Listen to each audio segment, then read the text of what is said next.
DNP's director. The District of Columbia has sued the Trump administration over its deployment of the National Guard. Fox's Jeff Manasso reports. D.C. Attorney General Brian Schwab, a Democrat, is taking the Trump administration to federal court over the president's takeover of the D.C. Police Department and what he calls an involuntary and illegal military occupation. The president has more control over the Guard in Washington than in other states, including California, where the administration is locked in a similar legal battle. The White House, in a statement to Fox News, saying President Trump is well within his lawful authority, calling the lawsuit nothing more than another attempt at the detriment of D.C. residents and visitors to undermine the president's highly successful operations to stop violent crime. Jeff Manasso, Fox News. D.C. Mayor Muriel Bowser cites a dramatic drop in crime since the troop deployment. She is also requesting that Congress extend the use of federal resources to combat crime, but insists the city does not need a presidential emergency. The administration has not revealed how much taxpayer money is being spent on the deployment. Fox News got an inside look into another illegal alien detention facility. Fox's Brooke Taylor reports from Angola, Louisiana. It is called Louisiana Lockup, and it is going to house the worst of the worst criminal illegal migrants. So we're talking murderers, traffickers, and also rapists. DHS Secretary Kristi Noem got a tour of this facility with the Attorney General Pam Bondi. We were there as they got this tour. It is going to house up to 400 illegal migrants. The facility was an abandoned camp within the notorious Louisiana Angola prison. It is the largest maximum security prison in the country. The Louisiana governor says the camp was designed to hold the most violent criminals at the prison, and it used to be used for solitary confinement.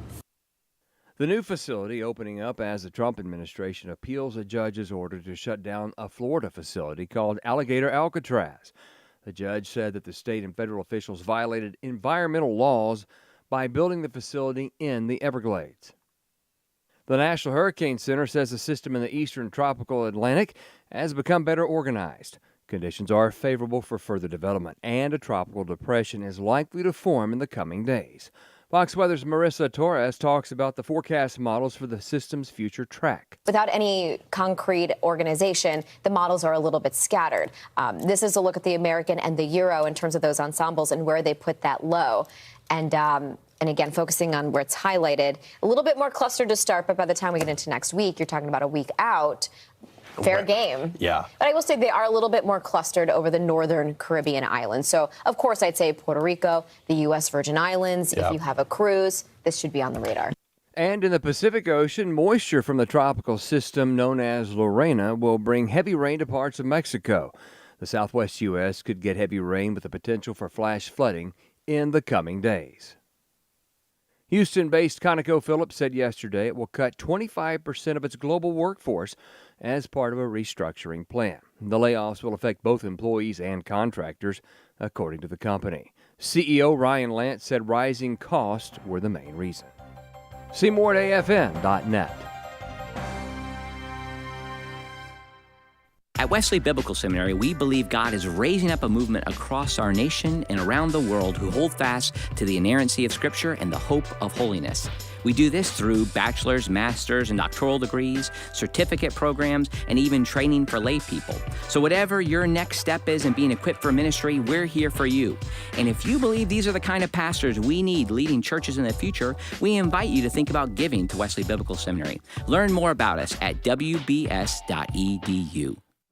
Hello, and welcome to the Dr. Nurse Mama Show, prescribing hope for healthy families here on American Family Radio. Here's your host, Professor, Pediatric Nurse Practitioner, and Mom of 4, Dr. Jessica Peck. Well, hey there, friends, and welcome to my favorite time of day, getting to spend time with you, prescribing hope for healthy families. And today, we have a very important topic to talk about, something that is very near and dear to my heart, something that is very difficult to talk about, but something that we must talk about. I think in today's world, there are many of us in older generations. I'm talking Gen X, baby boomers, maybe even some of you who would consider yourselves elder millennials who wish the world was a little bit different.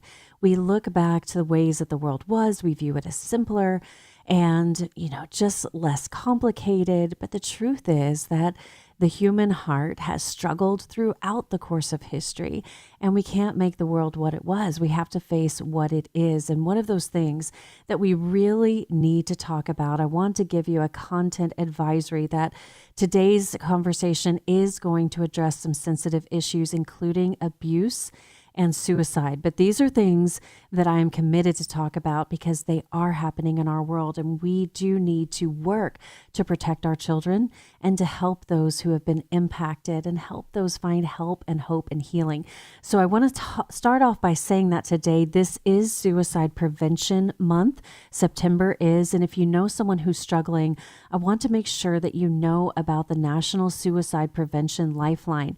That number is 988. Most of you know to dial 911 in an emergency. 988 is for a mental health emergency. And so put that number in your phone. You never know when someone might be struggling. And across the United States, youth mental health has reached a crisis point. People ask me about this all the time and ask, is it really as bad as people are saying it is? And I tell them, I'm a nurse. I really feel obligated to give you an honest answer. And I think it's worse than people are saying it is. And we know that suicide, depending on how you look at it, but generally speaking, it's the second leading cause of death among teenagers today, second behind accidents, with nearly 1 in 5 high school students reporting that they have seriously considered it. Loneliness, depression, anxiety are climbing at alarming rates, and families are often left searching for hope. And in the middle of this, I'm bringing you today my guest, Dean Sykes, and he is bringing a powerful message with his new book called You Matter, Finding Hope and Meaning in Everyday Life. He has decades of experience ministering to teens in schools and communities across the world. He has his own personal stories and experiences and stories of redemption. And through that, Dean offers both a personal testimony and practical encouragement to help young people see that their lives do have meaning and purpose no matter what their struggles are. So again, just want to give you that content advisory, allow you to adjust your listening audience if you have a little ears around. We know that this topic is really difficult for some, and we promise to handle it with the utmost compassion and care. And Dean, I am so grateful for you joining me today and stepping into this space where we really need to have some important conversation. Welcome, welcome, welcome. Well, Jessica, thank you so much for the opportunity just to be with you and to kind of just share some experiences that we've had along the way. And maybe by the time we're finished, we will do what I love to do, and that is offer people what I call the intangible asset of hope. I am here for it. We will definitely do that because there's always hope. And as people of faith, as Christians, we know that there's a hope that doesn't disappoint, that we can find hope in a greater story that God is writing in our lives. And God has written a pretty powerful story of redemption for you, Dean. And I know it can be really difficult for people to share their story, but what would you share from your personal experience that informs the work that you do today? Yeah, sure. I'd love to. I'll give you the kind of the quick overview. I have now spoken and ministered at over 4,300 events in the last almost 34 years of doing this. And it all goes back to when I was 7 years old. I became a Christian. I'll never forget the day, know right where I was, know the address where I was, know the person who led me to Jesus. And I was in church every time the doors were open. I had Christian friends. I went to Christian schools. I mean, my life was Christianity 101. And at 15, that took a significant turn because on a Wednesday afternoon at 3:40, I was sexually abused. And those 60 seconds changed the trajectory of my life. And I made a vow that day. And the vow was simply this: I will never tell anyone what happened to me. I went to church that night, went home afterwards as a 15-year-old kid, looked in the mirror in my bathroom and in our home. And for the first time in my life, I saw someone who was broken and full of shame. But yet I had done nothing wrong. But that's what the enemy does. He comes in with lies. And one of the greatest little sentences the Lord ever gave me was, the cool thing about truth is it's always true. And that's why I try to bring truth to conversations with students in high schools. At 17, I failed PE. Not because I wasn't athletic. I played quarterback, taught tennis, and played golf. I was plenty athletic. I just wasn't going to change clothes in front of anyone. Again, the vow: I'll never get hurt again. I'll never tell anybody what happened to me. At 17 and 18, my drug of choice was lying. I told so many lies, you had to catch me telling the truth. And I lied because I didn't like me. And the second greatest commandment in the Bible, Jessica, says to love your neighbor as yourself. Well, if I don't love me, I'm incapable of loving you. I can't give what I don't have. I can't teach what I've not been taught. And so I lived this very fake, plastic, inauthentic life, and I was miserable. And that misery just kept building because, as I share with students, if you and I do not deal with our emotions will surely deal with us. And at 21, I had, I guess, whatever society says makes you somewhat successful, and I was miserable because nothing will fill that space in your heart that is wholly and totally and completely reserved for a relationship with Jesus. So at 21, I said this prayer. I talked to this God I didn't know because, you see, I was in church. I grew up in a Christian home. I did all the right things, but I didn't know God. I knew about him. And at 21, I said, God, if you're real, and I don't think you are, prove it. And I share with students every day, don't ever ask God, the creator of the universe, to prove to you that he's real unless you're ready. And 2 weeks later, sitting in my office, dialing a phone, off behind me to my left, I share this every day with people. I hope you believe it, it happened. But I heard the audible voice of God. And he said 2 words that changed my life. He said, call mom. And I instantly hit a second line in my phone, dialed my parents' phone number. The phone rang 6 times, 7 times. On the 8th ring, my mother answered the phone. She was disoriented. I knew something was wrong.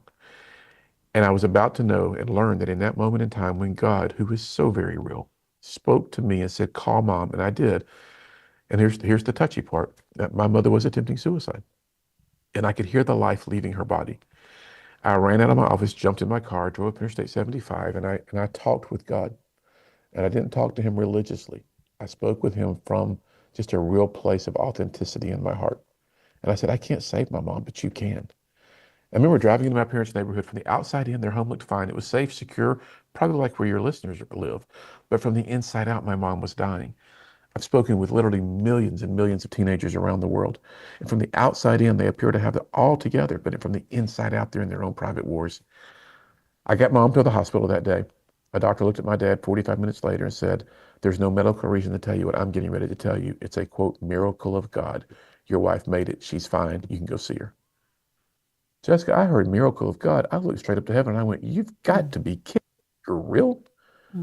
And I went on a walk and I could take you to the spot where I leaned against this long corridor of this hospital and I had an encounter with Jesus. And from the top of my head to the soles of my feet, the warmest oil-like substance just penetrated my life.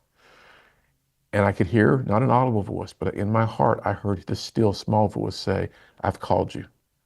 Let's get to work. And I went, what does that even mean? He goes, follow the leader. And that's what I have been doing my best to do for all these decades since.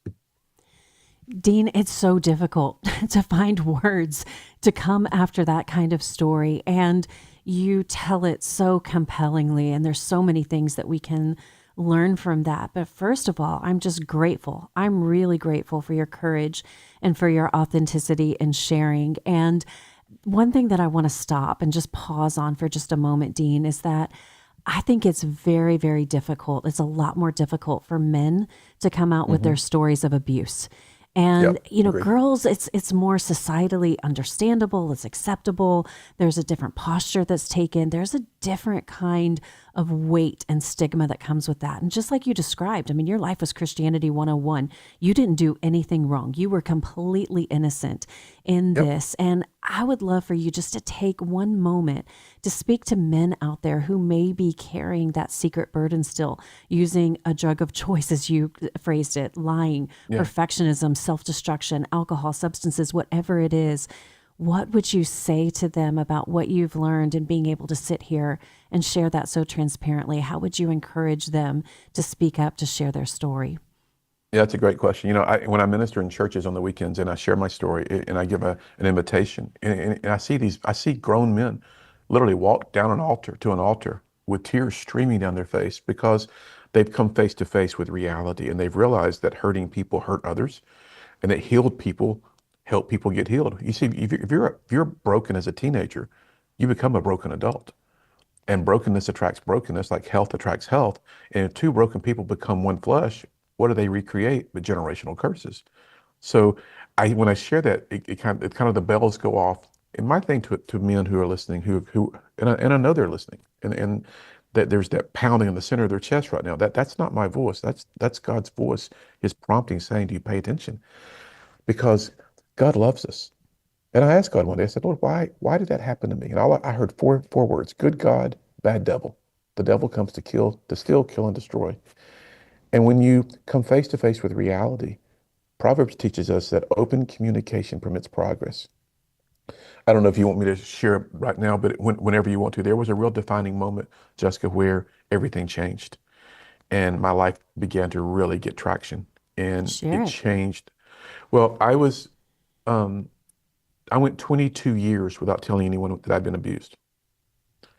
That's like compounding interest. I was speaking in Valley Forge, and a 77-year-old lady walked up to me. She said, "Can I tell you something?" I said, "Sure." She said, "When I was 15 years old, I was sexually abused. You're the first person I've ever told." And honey, you went 62 years without telling anyone? She said, "Yeah, I just felt like I could trust you." And I went, "Well, okay, you can, but let's get some help." 22 years after I'd been sexually abused, Jessica, I went to Home Depot, and if you and I knew each other well, you'd be falling out of your chair laughing, because I'm not a fixer person. But I went, and I had 2 of my kids with me, and I went down aisle 21, and I turned right, and I walked right into the person who had sexually abused me 22 years earlier. Remember a few minutes ago I said, if you don't deal with your emotions will surely deal with you. I have that t-shirt in multiple colors because my emotions took over, and I froze, and I squeezed my kids' hands so tight they both went, "Dad." Turned around, somehow God got us home. I walked in, my wife said to me, "What is wrong?" I said, "Not right now." An hour later, we went outside on our porch, and I said, "I want to tell you, you're the first person I've ever had the guts to share this with. But 22 years ago, I was sexually abused, and today I ran into the person." I will never forget her eyes filled with tears. She took a step backward, and her voice still echoes in my heart today. She says, "Dean, everything makes sense. We've got to get you help." And I was prideful, and I was full of whatever. And I was like, "No, I know God. I know the word. I'm fine." She says, "If you've been diagnosed with a real serious sickness, would you go to a doctor?" I said, "Sure." She goes, "No different. We're going to a counselor. Let's go."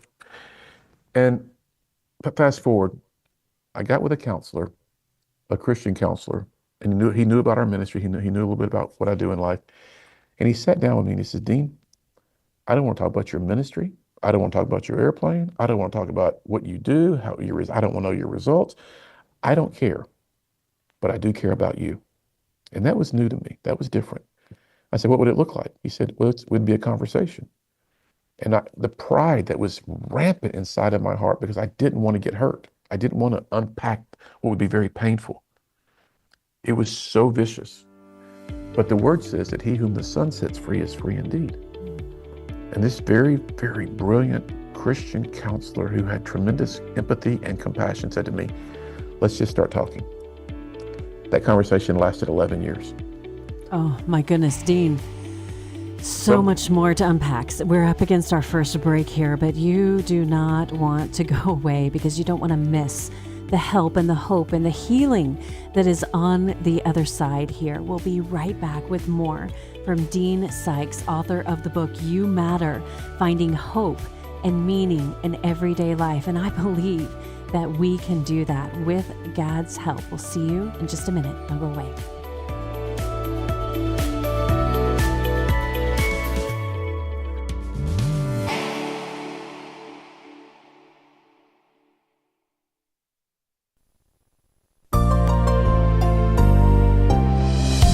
This is John MacArthur with another edition of Portraits of Grace.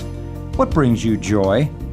The psalmist said this about the source of joy: "How blessed is the man who does not walk in the counsel of the wicked, nor stand in the path of sinners, nor sit in the seat of scoffers. But his delight is in the law of the Lord, and in his law he meditates day and night. He will be like a tree firmly planted by streams of water, which yields its fruit in its season, and its leaf does not wither, and in whatever he does he prospers." Well, the psalmist knew that true joy and happiness and success come from knowing God and abiding in his word. I pray you'll make God's word the focus of your life at all times.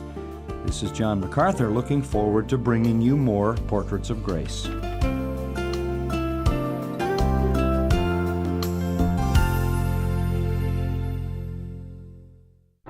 in the financial business. We manage a couple of trusts and some estates, and of course our own monies too. Courtney Trotter talks about the charitable gift annuity from the AFA Foundation. I understand annuities about as much as anyone, I guess, can.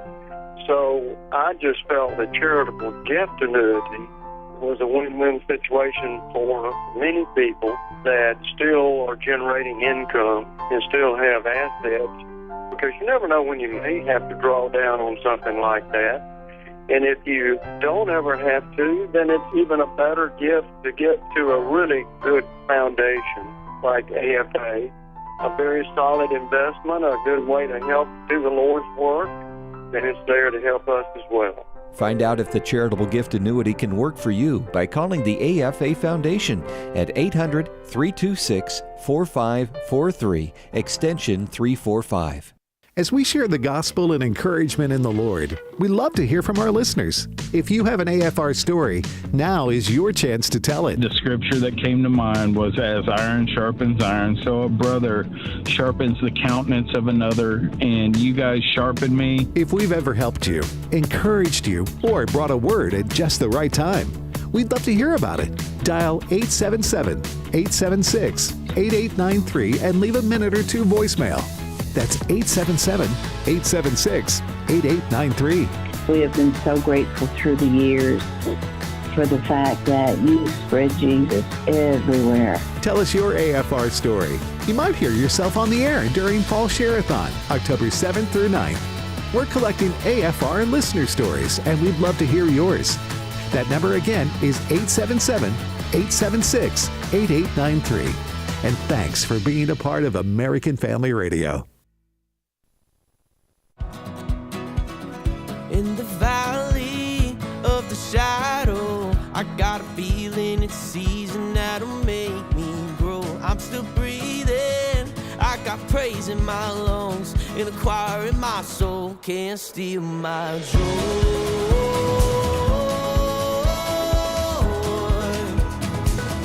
Can't steal my joy.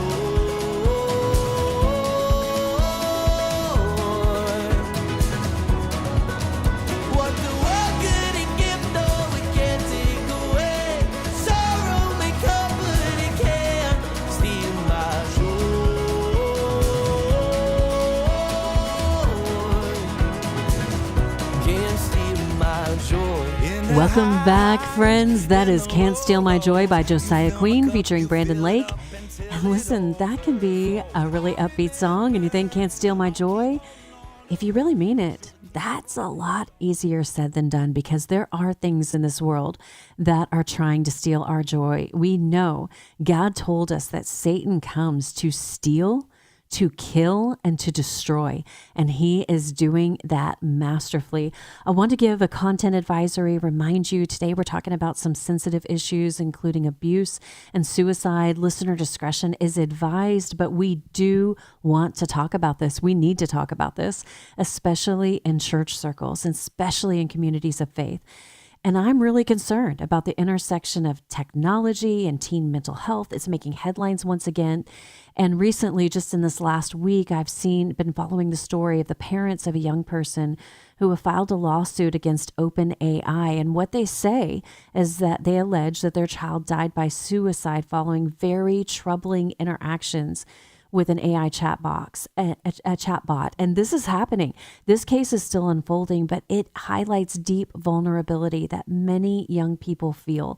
They're already facing a lot of trials and tribulations and traumas during teenage years, but the digital world is making that even more so. And the reality is pretty stark. Nearly 30% of teens report persistent feelings of sadness, of hopelessness, and too many are turning to unhealthy sources for validation. Too many are experienced buried traumas that they have not been able to talk about. That might be big T trauma, like abuse, like a traumatic, tragic event, or little T traumas, just all of the daily burdens of life, those little things that add up. Today, I'm talking to Dean Sykes, author of You Matter. He has spent over 30 years reaching literally millions of teens with a radically different message. Your life has purpose. You are not alone, and you matter deeply. And today, he is sharing with us how truth and faith and human connection and hope in Jesus Christ can break cycles of hopelessness. Now, if you heard the first segment, he shared his very powerful testimony. And Dean, there just still are no words to convey the depth of what you experienced and the height of hope that God has given you in a radically different way forward. And you and I were talking a little during the break about what a role forgiveness has played in your journey. And so I would love for you to share that. Yeah, it's when I went through that counseling for those 11 years, I was asked this question at some point. And the question was, will you forgive the person who abused you? My immediate, strong, faith-filled Christian response was no, not even maybe. And they were like, why? I go, it's not fair. I did nothing wrong. And then I was asked the question, and it was the singular question that changed everything for me. And the question was this: was the cross fair, Dina? And I was like, well, why did you have to go there? I said, I'm gonna need to get back with you. It took me about, I went 3 or 4 days. I wanted to get with the Lord. And I prayed. And I knew I was supposed to do it. I didn't want to do it. But that's what I wanted to do, and what I needed to do didn't really matter. I just needed to be free. And so I did not go to the person I'm asked that question a lot. I instead went to God. And I said, Father, I'm choosing, because I know that choices create circumstances. I'm choosing. Your word says to choose you this day who you're going to serve. I choose to forgive. And I ask you, Lord, to heal my heart. And it was simple. I would love to tell you that angels are doing high five in my office, that, the heavens opened up and I saw the glory. None of that. I felt stupid. I felt like because faith isn't about feelings. Faith is an active force, and hope gives faith something to hang on to.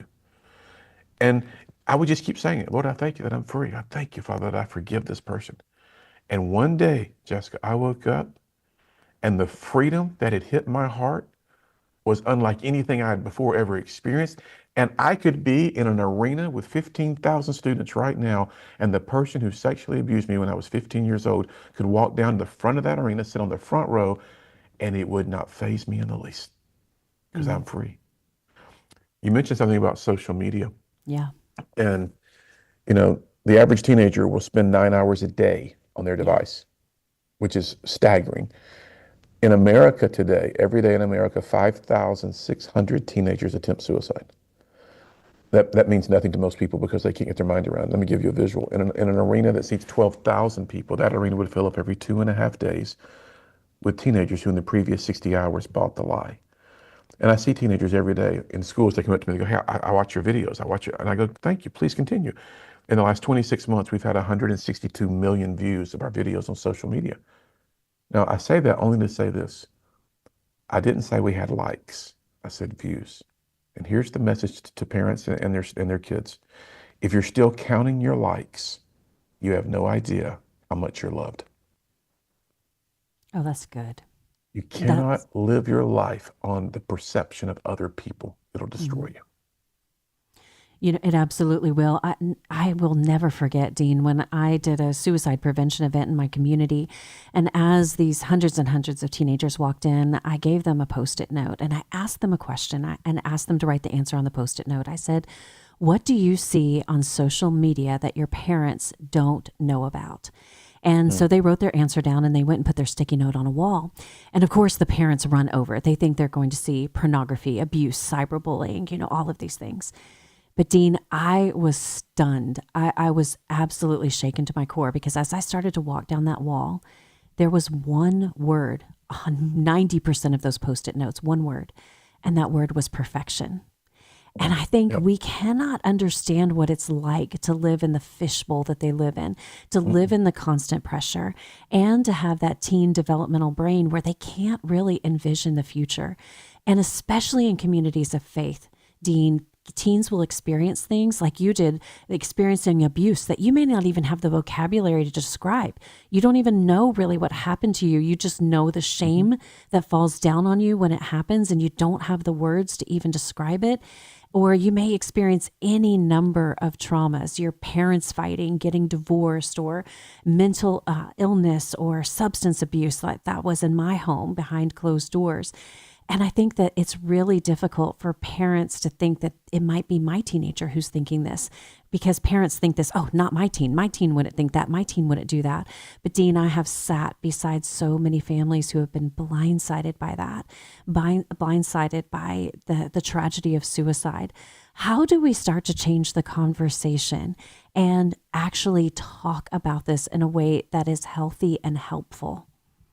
Well, start by, I share with parents, because parents these days say to me, I don't know how to talk to my kid. I don't know how to talk to my teenager. They're trying to be their teenager's best friends, and that was never that's not our responsibility as parents to be our kids' best friends. When they're adults, that's different. All of my kids are adults, and the time for me to parent them has long passed. I'm here to offer counsel. I'm here to offer suggestions. I'm here to listen. But if you've got teenagers in your lives, you know what most teenagers want desperately, they may not know how to say it, they desperately desire boundaries.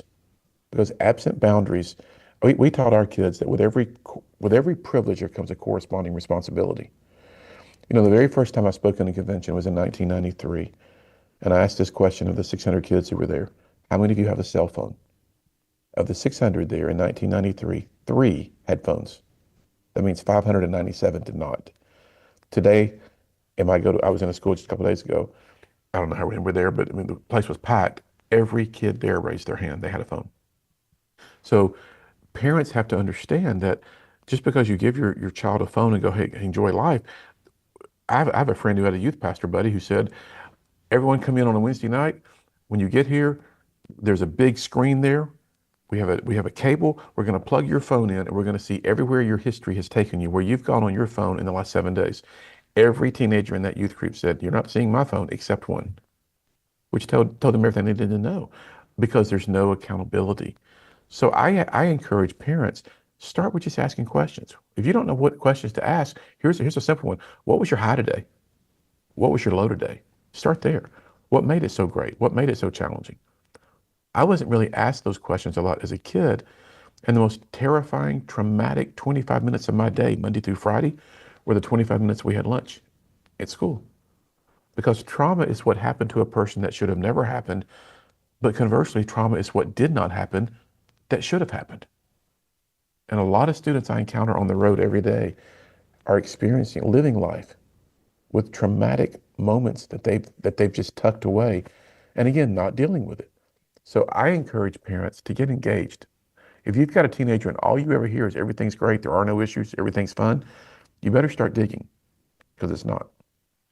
Absolutely. I find that teenagers want to talk to their parents, and most parents want to talk to their teenagers, but they don't have the communication skills. They don't understand each other. Teens think, you don't understand the world that I'm living in, and parents just feel frustrated. They feel shut out of their kids' lives. And so sometimes they just kind of give up because they can't handle that rejection. And it's so hard, because I think as parents, sometimes we put that pressure on our kids really to be our friend, like you said, Dean, and that is not how it's designed to be.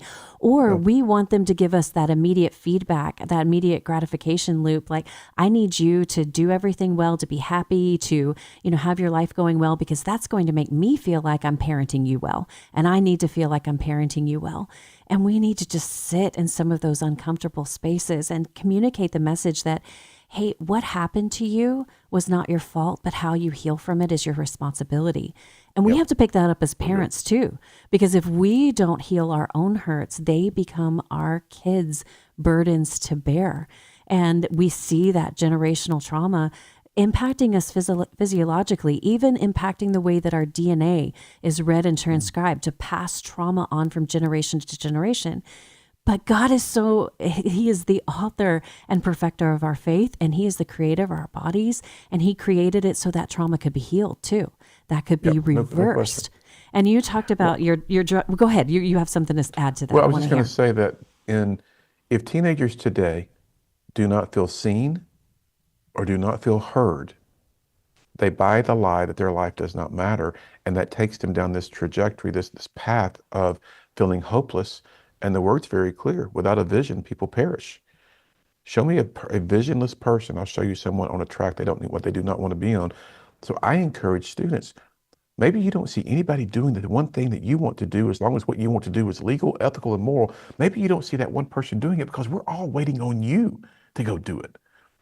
I mean, I've spoken, Jessica, at schools, I've had school shootings. I've stood on stages where kids have been shot and killed. I'm one of the guys that they call when this stuff happens.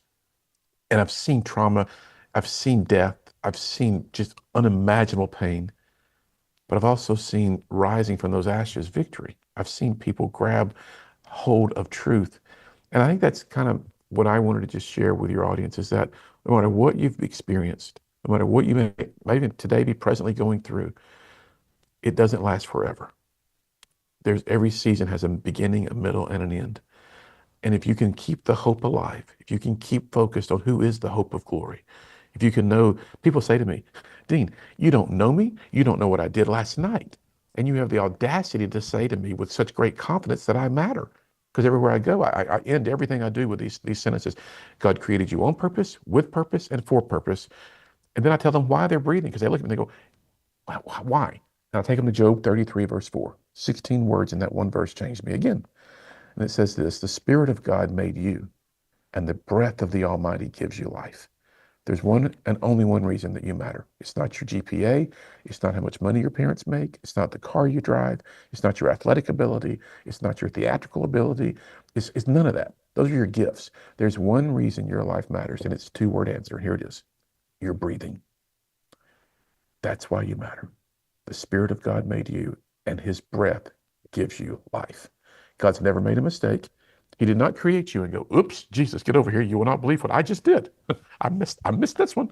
No, everything He's ever done has been intentional. And so He did not need your help getting into this life. And conversely, He does not need your help getting out of this life. There's an appointed time for every person to be born and to die. And when that appointment comes, that time comes, God knows what He's doing. He doesn't need our help. These things that we're talking about, Dean, abuse, suicide, school shootings, these are things that just grip every parent's heart with terror, the things that make us so sad. And people ask me all the time, how can you believe in a God that allows those things to happen in the world? How do you answer that question, Dean, and still say that you matter? Yeah, John 10:10, the thief comes to steal, kill, and destroy, but Jesus came to give life and life more abundantly. God did not create robots. He created humans with the freedom to choose. He doesn't want anybody to die and go to hell. His word is very clear about that. But statistically speaking, if Jesus were to come right now, somewhere between 52 and 54% of the world who do not believe in Jesus, if you believe how we believe, they're not going to heaven. That's not on God. That's on us for not believing. There's a real enemy out there, and he's vicious. And you and I will never beat the devil we don't beat thoughts with thoughts. We beat thoughts with words. God created the world by speaking. Then He created you and I in His image. So if God created His world by His word, and He created us to be like Him, the words we speak, I believe, create the world in which we live. And so what are we saying that's giving God something with which to work? Because the only thing God's honor bound to respond to is His word coming out of our mouth in faith. The devil he'll beat us, the humanity of us, every time. We cannot beat him. But the Jesus on the inside of us made a public spectacle out of the devil, beat him on his own turf.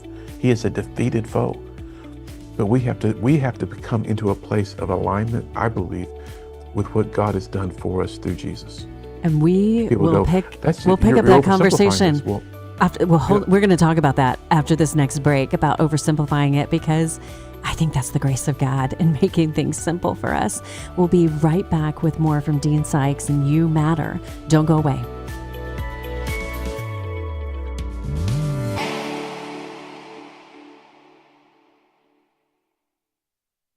Thoughts of the child you were carrying keep pouring over in your mind. A deep, unrelenting sadness overshadows your days, and you wonder if you will ever feel whole again. There is hope and healing from a reproductive loss. Call the International Helpline, 866-482-LIFE, and talk with someone who has been where you are. Your call is confidential, and we will help you find healing. 866-482-LIFE. As we watch world events unfold and fulfill Scripture, It's hard to believe anyone could doubt God and His Word are real, and yet there are so many who either question or completely refuse to believe it. The God Who Speaks is a 90-minute documentary that hits the doubt head-on with evidence that proves God is real and His Word is the ultimate authority. Watch it anytime and invite others to watch with you. Just visit stream.afa.net. That's stream.afa.net. The following is not an actor, but a real-life story from Trinity Debt Management. I'm Claire from Trinity Debt Management. I'm a counselor, and the reason that I love working for Trinity is because I get to help folks with one of the hardest problems a family can face, and that's financial difficulties. In this day and age, everything is going up. You have higher utilities, higher grocery bills, higher fuel, and those credit card interest rates have gone up as well. We can help you with that. We can help you get lower interest rates, lower monthly payments. In just a few minutes, we put together a plan that gets you out of debt and keeps you out of debt. I love my job. It's a great program and a very smart way to find debt relief. If credit card debt has you down, call Trinity at 1-800-788-1813. I'm Claire, a Trinity counselor. Call me and become debt-free for keeps. 1-800-788-1813.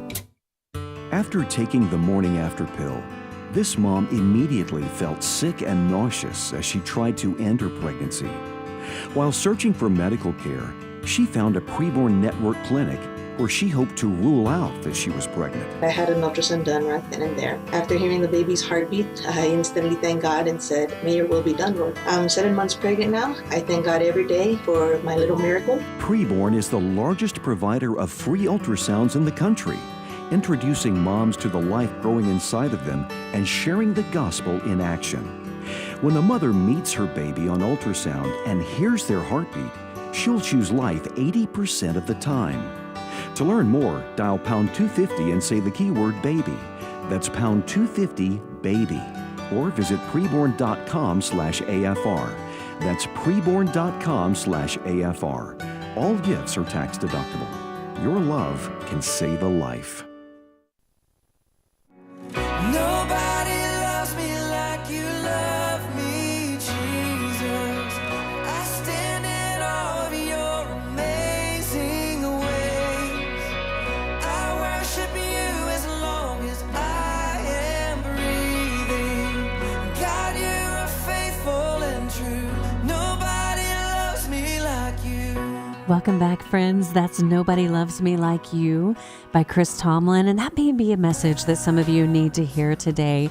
Sometimes we walk through life and we feel so unloved. We just feel like, how could my family love me? How could my spouse love me? How could God love me?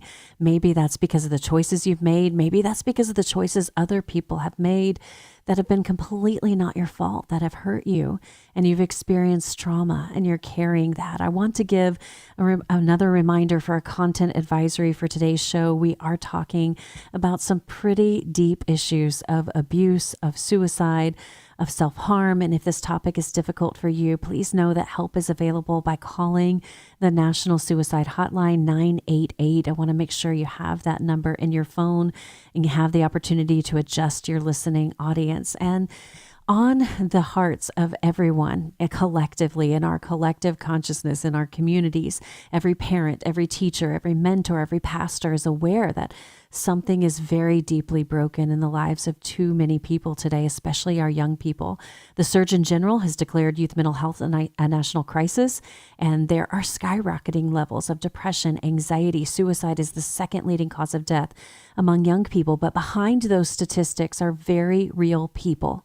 Sons and daughters and classmates and friends who are crying out for connection and meaning. And into this moment, I have today Dean Sykes with me, and he's bringing a vital reminder with his book, You Matter, Finding Hope and Meaning in Everyday Life. This may be a book that you need to put into your own hands or the hands of someone that you love. And he's spoken at over 4,200 events worldwide, and he has a unique connection with young people, reminding them that they matter no matter what they've been through. God loves them. He has a purpose for their lives, and because they're breathing, just because they're breathing, they matter. And today we're hearing how his message is changing lives and offering hope in a real time of deep need. And Dean, you've ministered to millions of kids everywhere. You have seen some very hard stuff, some very tough stories, and people who have experienced trauma. And I'd love for you just to speak some words of hope for those who are walking that path. How do they find the hope and healing? What can we learn from what you have learned from kids all around the world? Yeah, that's a great question. And I go back to Proverbs, open communication permits progress. I was recently in a school, and a young man walked down this aisle towards me after it was over, and he had about 8 guys behind him. And I said, "Man, you're a leader." He goes, "How do you know that?" I goes, "Well, here's the fail-proof way to know if you're truly leading. Look over your shoulder. Is anybody following?" And he goes, "Well, I am the quarterback of the football team." I said, "Well, that makes a little bit of sense." He turns to these 7 or 8 guys and says, "I need to talk to this speaker. I'll catch you at lunch." They dutifully turned around, walked out of the room. I said, "What's up?" At the end, he said, "I just wanted to thank you for telling me that I matter." I said, "Well, man, you do matter." He said, "You asked those 3 questions, and at the end of every assembly, wherever I am, I ask 3 questions. Is there someone you need to forgive? Do you feel like you've been rejected? Because on the other side of rejection is a word called accepted. And is suicide a real option?" I said, "Yep, I ask those questions every day." He goes, "I want you to know I raised my hand for all 3. And he then began to just, his eyes filled with tears. And I go, "Buddy, let's talk." He says, "I know you got to go." I said, "No. Great thing about this is, as a speaker, they can't start the next assembly till I get there. So you're more important than those 800 kids that I'm getting ready to go talk to. So tell me about your life." He said, "Well, I got a 3.8 GPA. I'm the quarterback of the football team. We're playing for the state championship this Friday night. We're going to win. I'm dating someone at our school. We're involved in our youth group. It's a very healthy relationship. I have a great home life." I said, "You raised your hand for forgiveness. I get that. Maybe you feel rejected at some level. Okay. But suicide, help me understand this." And as I stood there listening, this young man looked at me and says, "Dean, you cannot imagine what it's like to live the life I live in performance-based living. I feel like I have to always perform to be accepted." We began to talk more about that, and suddenly he reaches into his jacket pocket and he pulls something out. He says, "Can I give this to you?" I go, "What is it?" He goes, and he puts it in my hand, and it was a 12-gauge shotgun shell. This was at 11:15 in the morning. He said, "Today at 3:15, 4 hours from now, 240 minutes, he was going to the 50-yard line, and he was going to end his life." Oh, my goodness. But he handed me that shell and he said, "Because you told me that I matter, I'm going to choose to believe that's the truth." Just 3 or 4 days ago, an 8th grade young lady walks up to me, just weeping. She goes, "No one's told me that I mattered in such a long time. I didn't even believe I did." She says, "But today, I heard," here were the words she used, "I heard the truth. I do matter." And I said, "Sweetheart, I just spoke to a lot of kids here, but if no one else got anything, you're the reason I came to this school today, for you to hear truth." So my point is this: everyone's going through something. Everyone's got their own story, their own testimony, and we know the root of testimony is test. I encourage people, find someone you trust, a parent, a grandparent, a teacher, a coach. Begin to unpack. I tell teenagers, don't talk to other teenagers. They're clueless. They cannot help you. They can listen to you. They can't fix this. They're not equipped to. They're living the same life you're living. I'm a massive believer in Christian-based counselors, educated people who are believers, who have gone to school, and I'm not that person. I am not a counselor. And it's on all of our work. Dean Sykes is not a licensed therapist. That's not who I am. I'm a speaker. I'm here to speak truth. I'm here to bring hope and to point people towards resources and others who are gifted in what they're called to do to help us all get through this journey where there are traumatic events. I would not have made it had I not gone to a Christian counselor. I know that. It's so important for us to talk about this because very few people who have suicidal thoughts actually talk about them. And a lot of times the decision is impulsive. One study of survivors found that 25% of people who had attempted suicide decided within 5 minutes, and another 25% decided within 15 minutes. And so a lot of times this is just a feeling of overwhelming hopelessness. And it's so good to hear you share those stories of hope, Dean, that speaking into this, talking about it is not going to give someone ideas that they didn't have before. It is not going to spur someone on to suicidal action that wasn't there before. Asking saves lives. Talking about it plainly, asking, saying, do you have thoughts of suicide? And if they say yes, the follow-up question should be, do you have a plan? And if they have a plan, that is emergent. You need emergent connection to healthcare professionals in your area. If you don't know where else to go to the emergency room. If you have no other connection, but many times your primary care provider, a mental health care provider, people are there that can help you. But Dean, before we leave, I think that we should speak to the people who have not experienced that miracle intervention. I know I was 19 years old when suicide first came into my life. My very best friend from youth group, I was in her wedding. I was one of 2 bridesmaids, and I learned that she had died by suicide at college, and I had no idea. No idea that she was even struggling at all. I was working at a pediatric clinic, and I got a phone call, and just absolutely devastating. And I remember being at the viewing and someone asking me, well, are you sure you were as good of friends that you thought? Because you should have known. Like, you're sure you didn't see anything? And I will tell you, Dean, I lived with the guilt of that for a very, very long time. And I've sat with parents who felt the guilt of that. Should I have said something? Should I have done something? Is this somehow my fault? And I think that we should speak to those people who are walking through that kind of pain. Yeah, and it's real, and it's debilitating. I recently, several months ago, was called by someone that I knew, and their son had ended his life. I mean, there was no advance warning. It happened suddenly, and I walked into their home, and they were sad and they were angry, and I said, God's big enough for your anger. It's okay. It's okay to have those feelings of anger. It's okay to be sad. It's okay to cry. It's okay to not know. And one of the things that I have learned in speaking so many times is, especially with teenagers, the most honest answer I can give sometimes is simply, I don't know. I don't know why this happened. I don't know why your grandmother died. I don't know why your dog died. I don't know what it was that caused this to happen in your life, but I know this. There's a God who loves you so very much, who's promised to never leave you or forsake you, who's right there with you in the most painful moments of our lives. He's right there. And it's, well, if God's such a big, gracious God, why? Because there's a real devil.